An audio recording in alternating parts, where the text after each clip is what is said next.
they are going around to explain to the Nigerian people to be patient. Now, my view is that the campaign is over. The campaign is over. This administration came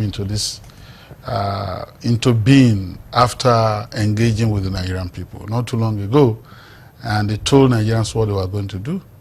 And for me, rather than be going out all over again to explain to Nigerians why things are this difficult and all that, I think that they should just move straight ahead to do the job. I give you an example. We've talked a lot about power, and a lot of Nigerians are wondering why power cannot be fixed. And the chieftains of the administration are explaining to Nigeria what they've been doing. One gas pipeline in Escravos was damaged and all that. These are the perennial issues with that. Now, and they'll continue to tell us, you know, how this whole thing will improve. I'm talking about power specifically. But it is clear to me, and I'm not laying claim to knowing everything, that the kind of paradigm they are using, the kind of model they are using, they are not going to solve power problem for the next 20 years. Why? Because it is very funny that the federal government of Nigeria think that they can solve power problem the way they're going.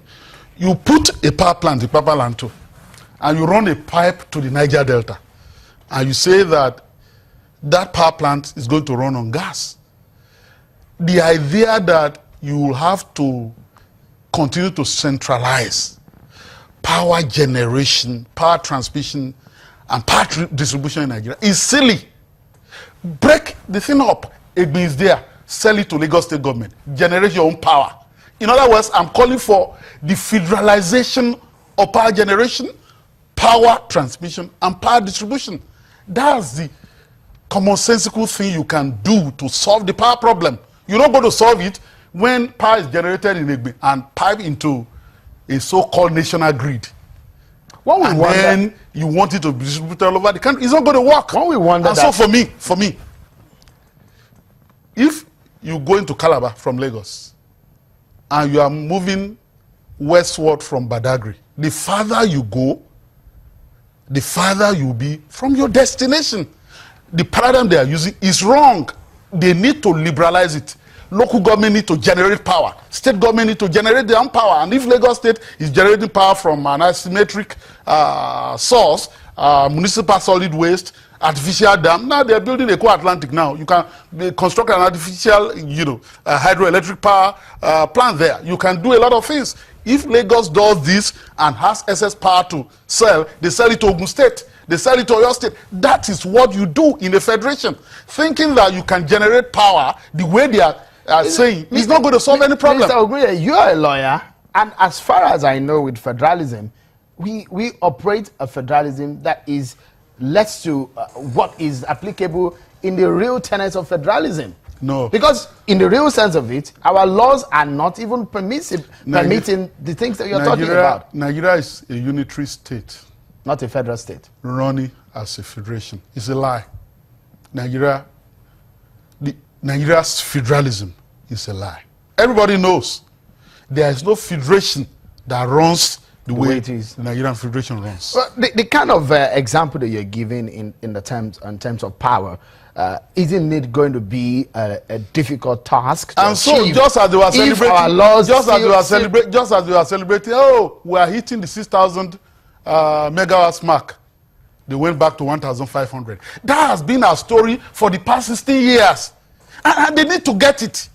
It's even infuriating that people who otherwise are very cerebral, knowledgeable, think that they can solve this problem this way. You're not going to solve it. The Buhari administration has said they will hit 10,000 megawatts in 4 years. The way we're going, is it possible? It's possible to hit 9,000 megawatts and then go back to 1,000 megawatts. That's the point I'm making. That's the point I'm making. So you have, look, if you disaggregate these things and federalize the way I'm proposing, it's possible for Sokoto State, Kebbi State to say, oh, the sun is so hot here, so we can generate you know, power from windmill, wind farms, and all that. We can generate from solar and all that. And then we can create an artificial dam in Agungu and all that. Along that axis, they manage their own power. Okay? That's the way you do it. For the town hall meeting, a lot of people... if it is Niger Delta is gas, you do it there. If it is Lagos municipal solid waste, you do it there. You do it from all sort of sources. Enugu, you do it coal. That's the way to do it. That's the point I'm making. That a lot will reduce to an extent the power of the center. So what I expected is that right from day one, I expected anybody who's going to be the Minister of Power to say, Mr. President, this thing that we've been doing for the past 16 years is not going to work. So this is my own agenda. Is that because, you see, what they will do is that with the little reputation they have, they think they've acquired over time, they're going to exhaust it over this power thing. Because just as it happened to Bola Ige, it will happen to all of them. They can't solve this power problem the way they think they want to solve it. All right. We'll take a moment, and when we return, more thoughts on about this issue of the discussion that the government is having with Nigerians.